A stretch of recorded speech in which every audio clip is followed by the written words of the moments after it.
Week 2 is on tap, and we have the waiver wire to break down. Today, we're going to go through everything from highly rostered players. Make sure you check your waiver wire to see if those guys are there. We're going to go through my top 10 ads at wide receiver and running back, my top 3 ads at tight end and quarterback, some streaming defenses, and some players you can drop. So let's get right into it, starting with double checking to make sure that these wide receivers and running backs are rostered in your league, because they would be highly sought after waiver wire guys if they're available. Christian Kirk dealing with a hamstring injury right now, could be out another week, but knowing the state of the Texans wide receiver core and how the passing offense looked, that offense could use a safety valve. And I talked about Christian Kirk as a big sleeper.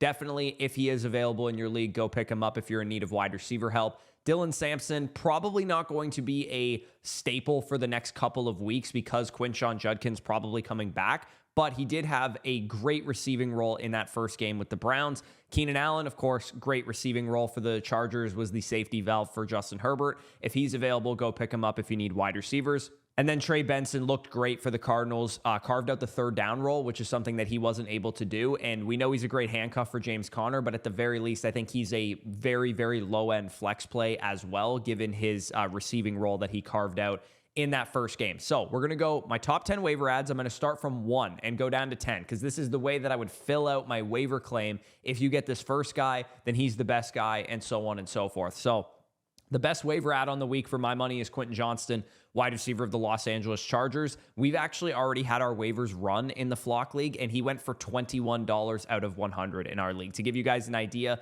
of what he's going for, Quentin Johnston scored 2 touchdowns on Friday night versus the Chiefs. The Chargers had a plus 15% pass rate over expected. And this is significant because they were winning the game for the most part. So we didn't see that Greg Roman pounded out type of game plan. We saw against the number 1 ranked Chiefs run defense, them lean on the pass, let Justin Herbert throw the football. And I think that makes Ladd McConkey, of course, a great buy low. Quentin Johnston and Keenan Allen, great pickup. So if Quentin Johnston is available in your league and you need wide receivers, he is, for my money, the best wide receiver addition. If both were available, I would prefer Keenan Allen, but knowing that Quentin Johnston is the much more widely available option, he is the best waiver wire pickup of the week. And everybody that's in my top 10 is under 50% rostered.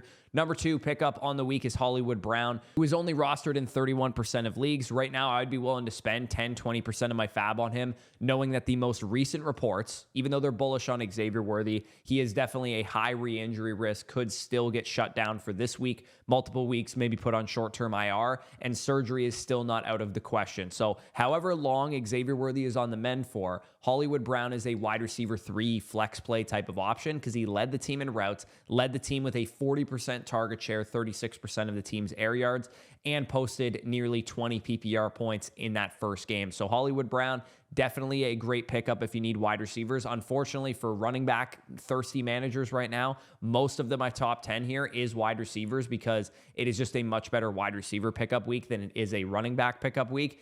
Number 3 on the list for me is Kayshon Boutte of the New England Patriots. Boutte was actually the second highest graded wide receiver on the entire week 1 slate, according to PFF. I mentioned him in my mustache video before the season, but he actually led this team in routes, led this team in targets, led this team in air yards, and he's a high ADOT deep shot type of guy, so you know he's capable of putting up big plays if you had to use him for a singular week. He also posted his first 100-yard game as an NFL player as well. Sneakily one of the best pickups of the week. Don't sleep on Kayshon Boutte. He was a very highly sought-after prospect going back a couple of years when he was at LSU, had some attitude concerns, off the field stuff, and then fell in the draft. But he is a talented player, and we saw that in that first game, and we've even seen it in spurts going back over his first 2 years. A very widely available guy. If you have deep benches especially, go pick him up, stash him, see what he turns into. And I actually don't think he's an outrageous play going into week 2 fantasy football matchups. My number 4 pickup, and I have him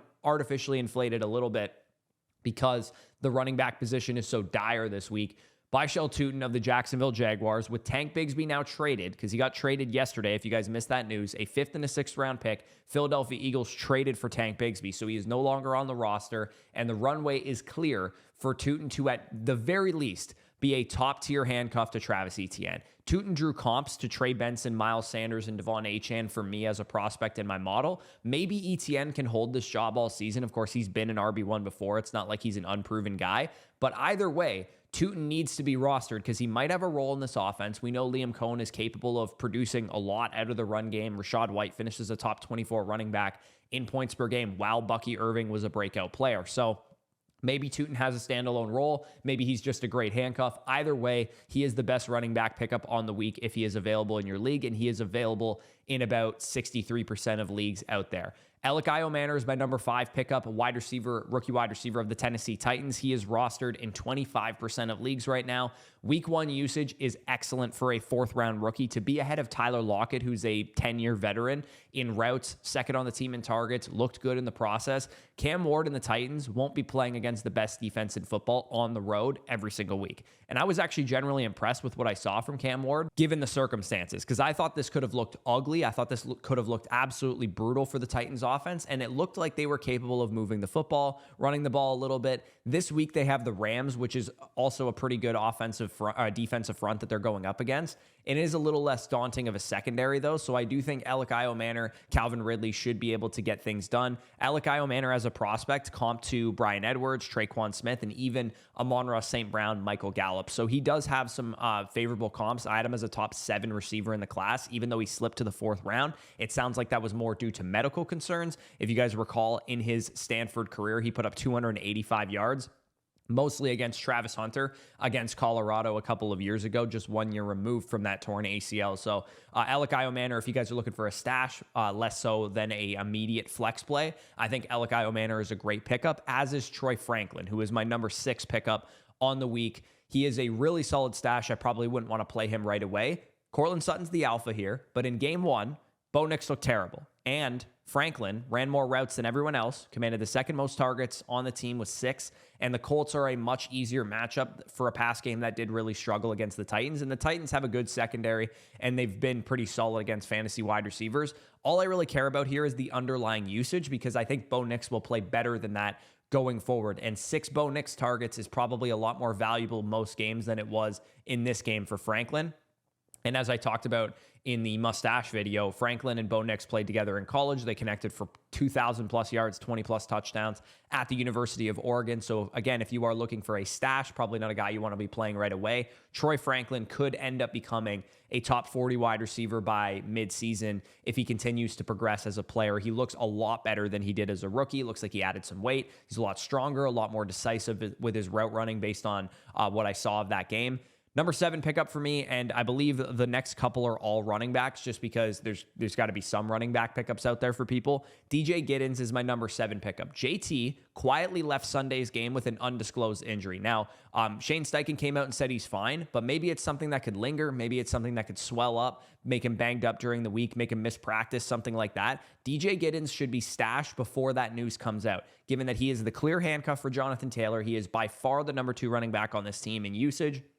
He also was a very solid prospect coming out of Kansas State. He has a 3-down skill set, so if anything happens to Jonathan Taylor, I think DJ Giddens could be a very, very good pickup, a guy that is a blow-your-waiver budget type of dude if Jonathan Taylor were to miss significant time. And knowing that JT, who has a lengthy injury history, is already banged up, great news to go get him now before he costs you 40-50% of your waiver budget. So stash DJ Giddens now. He is definitely the second best pickup at the running back position. Number 8 pickup for me is Miles Sanders. Pretty straightforward. I don't really trust Javonte Williams, even though he had a good game, and rightfully so. He should be, thought of as more appealing than he was before. Jaden Blue was inactive. The Cowboys offense looked great, and color me skeptical if Javonte Williams is going to be some beast that keeps Miles Sanders and his explosive rushing ability at bay the whole season. Again, just a stash. Can't play him definitely, but if you have an empty bench spot and you want to pick up Miles Sanders, I think you could do worse. Tyler Allgeier, of course, Bijan's handcuff should be stashed at all times because we know if Bijan goes down, we have probably a top 5 to 10 running back on our hands with Tyler Allgeier, and he is only rostered in 34% of leagues. So go pick him up, throw him at the end of your bench. Yes, you're burning a bench spot, but you would be saving a shit ton of fab if anything were to happen to Bijan Robinson, God forbid, and knock on wood for myself in the flock league. Rico Dowdle is my number 10 wide receiver / running back pickup. He is Hubbard's clear number 2 running back. And we know with Rico Dowdle, when he got the opportunities with Dallas last year, he was a very productive RB2 for people. He can carry a big workload. And if anything does happen to Chuba Hubbard, it appears that Rico Dowdle is the clear number 2. And Trevor Etienne is kind of behind the 8 ball, playing on special teams, maybe a situational pass catcher. And again, Rico Dowdle, if anything happens to Hubbard, would probably be a big time addition for most people on the waiver wire. So shifting into the tight end position, because there definitely are some tight ends that are good pickups this week. I just wanted to separate wide receivers and running backs because I feel like most of the time that's what you're looking for on the waiver wire. Unless you are specifically in need of a tight end, you're probably not picking up tight ends. The top 3 ads for me at the tight end position, this is particularly relevant this week because George Kittle is banged up and Evan Ingram is banged up, which a lot of you guys probably drafted thinking you were getting an every week starter. My number 1 ad at the tight end position is Hunter Henry. He led the team with 8 targets, and he's all reliable. You know what you're getting out of Hunter Henry. Even though he is kind of boring, he definitely is a reliable, tight end streaming option for you. The Patriots are going up against the Dolphins this week, and we just saw Tyler Warren do a lot of damage against them in week 1. So I do think that Hunter Henry with 74% of the routes, 19% of the targets, he's getting solid usage. You could definitely go pick him up. If you have to play somebody because you have George Kittle out, I think he's a really good option for that. Harold Fannin is more like the best long-term play at the tight end position because he appears to be the new Isaiah Likely. He's rostered in only 6% of leagues, and if you need an immediate tight end starter, he's probably not your guy because I don't know how often we can count on him to have the usage he had in week 1, 22% target share, 25% of the team's air yards. He ended up being a top 6 tight end on the week, but that's all really, really bullish for Harold Fannin, knowing that Kevin Stefanski had a plan for this guy. He was an early 3rd round pick. He was very raw coming out of college, playing at Bowling Green. He's one of the most productive college tight ends we've ever seen, and you guys can see his analytics grade and how his prospect profile stacked up to the likes of like Noah Fant, David Njoku, his teammate. Mark Andrews is really the best comparable 3rd round tight end we've seen with this level of production. As a prospect, I thought he was really raw. I didn't think he was going to really contribute early on in the season. So the fact that he's kind of already like the Isaiah Likely of this offense definitely bodes well because David Njoku has a lengthy injury history. If anything happens to David Njoku, he'd probably be a league winner. And also, Harold Fannin looks like he has a nice standalone role knowing that he led the team in targets. So pick him up. Probably wouldn't be playing him right away if you can't help it.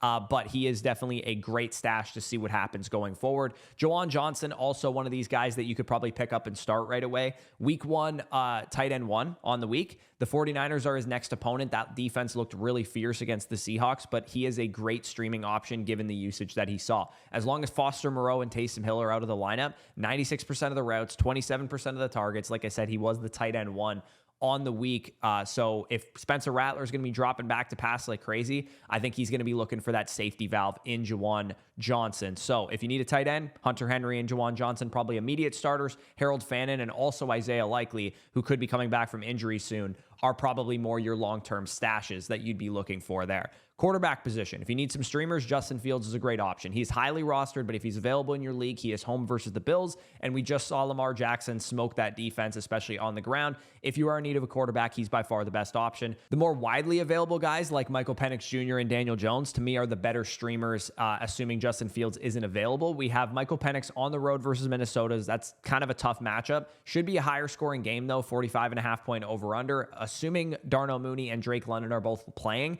I think Michael Penix, I was really impressed with what I saw from him against the Tampa Bay Bucks.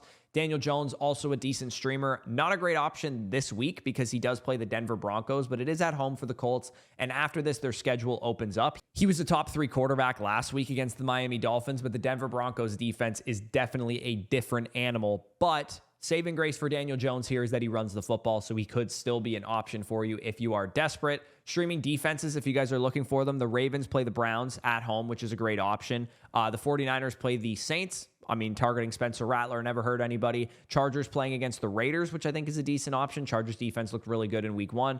Cowboys defense playing against the Giants. Definitely a sackable Russell Wilson there. Rams defense playing against the Titans, and Steelers defense playing against the Seahawks. Steelers probably very widely owned, but Sam Darnold definitely not opposed to turning the football over. Guys that you can drop. This is a new segment this year. I feel like we should probably mention this. Guys that I would feel comfortable dropping for some of the players that I have on this list here. Jerome Ford, Dylan Sampson looks like he took over that backfield, and Quinshon's coming back. Ray Davis, not heavily involved. Emmanuel Wilson for the Packers, not heavily involved. Just a handcuff at this point. Woody Marks, Rashad Bateman, Kyle Menengai, Xavier Legette. Maybe you want to hold on to him a little bit longer, but I think he's droppable for sure. Marvin Mims and Chris Rodriguez, who was inactive. Still some good stashes here, but I would probably drop them for some of the higher guys on this list, like number 6, Troy Franklin and up. I would probably drop these guys for some of those options if you need them. Tank Bigsby now on the Eagles. He's going to be Saquon Barkley's handcuff, but he's probably going to have a little bit of a ramp-up period, and he's obviously less valuable now on the Eagles than he was on the Jaguars. Ollie Gordon, probably droppable given that Achane was healthy. Najee Harris, probably droppable. Trey Harris, also given that he's the 4th receiver on the Chargers, probably droppable. Dante Thornton, Jack Besh, any other Raiders receivers, probably droppable. I wouldn't give up on Caleb Johnson, Jaden Higgins, or any other highly drafted rookies like that yet. I'd give it another week or two before I would drop players like that, but definitely keep an eye on Caleb Johnson and Jaden Higgins. We want to see that usage correct itself a little bit more. So that is the week 2 waiver wire. Hopefully you guys got some value from this. If you did, leave a like, subscribe to the channel if you guys are new around here. About 40% of you guys that watch these videos are not subscribed. We would like to change that. It is totally free for you to do so.